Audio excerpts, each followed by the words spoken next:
Hello there, and welcome to our second segment of Open Mind Safe Spaces brought to you by Inspiron Psychological Wellbeing Center. I'm Davalika, and we are bringing something very special to you. Together, we're going to be answering and exploring some of the questions shared by you anonymously. We're also going to be sharing some thoughtful advices, learning and unlearning. So, let's get started.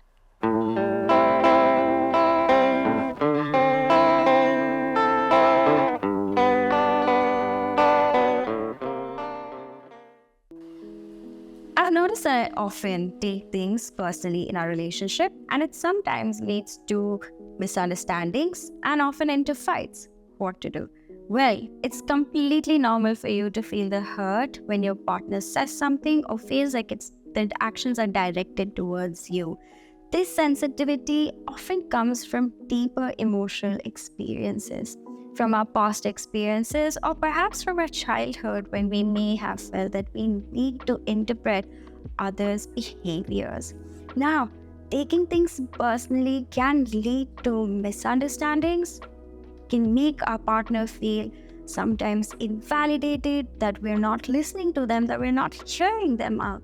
However, misunderstandings can also come and turn into conflict when we are unable to take feedback as a form of constructive way of understanding what our partner is feeling, what their stress is, or what possibly could be triggering them, and instead taking it as a form of direct reflection of our worth and taking it as a form of criticism perhaps. Now, this can often lead to not only fights, but also more conflicts where one of the partner would feel invalidated and unheard in the relationship. But what can we do about this? Well, all you can try to do is that sometimes asking that, is it about me or is it about her? We can also try to take part in open dialogue and conversations, informing them as well that when certain things are said, using I statements and sharing what your experience in these places might be. Sharing that, hey, I felt hurt and I felt defensive when you said that I don't help you with taking the trash out, right? This now allows our partner also the space to be able to share their intent that they may just want us to sometimes help them out with taking out the trash. My partner often asked me to give her space, but I don't understand how to. Right. So, thank you so much for asking that questions. And before we begin, I'd love to applaud your willingness to wanting to understand her boundaries and respecting them. Now, let's understand. I know sometimes how it can be very confusing when our partner demands space.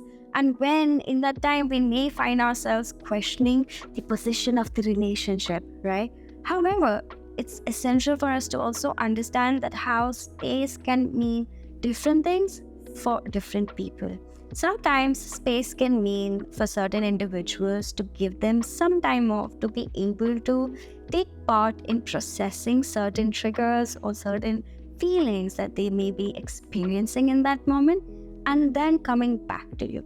So what you can do is to take part in open dialogue with their partner and check in with them. And when they say that I want space, what does giving them space look like for you? Check in with them that how would they also like to take part in reconnecting with you after they have taken this space. Now, this can also allow them to not only feel seen and heard, but also feeling respected with their boundaries. Why do I find myself attracting certain kind of people in my life? Well, firstly, I would like to acknowledge how disheartening this can be sometimes when you start noticing patterns in your relationships that leave you feeling unfulfilled. Now, let's take an example. Let's take an example of person A who often seeks relations with individuals who may not be very present in the relationship. Now, A found himself a partner where this partner is not taking part in open communication. There is a lack of intent with where the relationship is going maybe. There also may be a space where the person is unable to reciprocate the efforts, the time, or even maybe the emotions in itself. Now, if you find yourself feeling relatable to person A, well, here's something for you.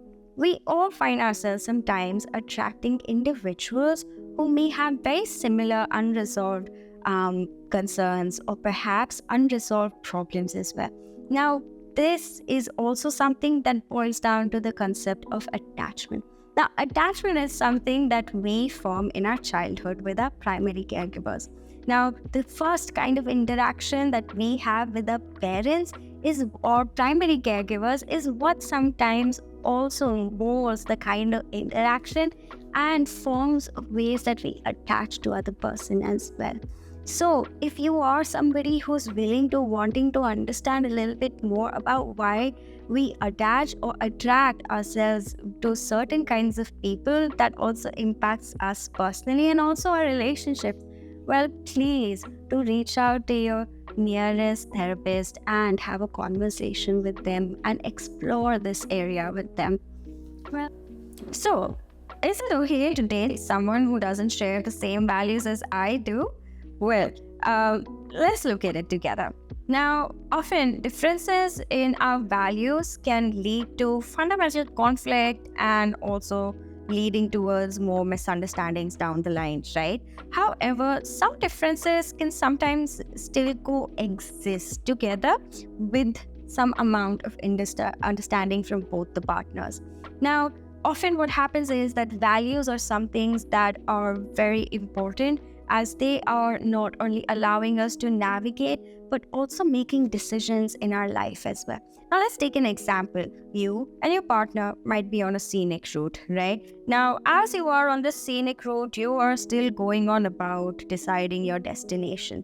Now, as you do that, your partner prefers the scenic route, whereas you are somebody who prefers going over the fastest path possible, right? Now, this leads to a little bit of tension and friction between the decision that you make about the destination. Now, if it so happens that these opposing values do still cause conflict and friction, right? You may want to explore that how does this end up leading into more conflicts, right? How does this impact you and your relationship?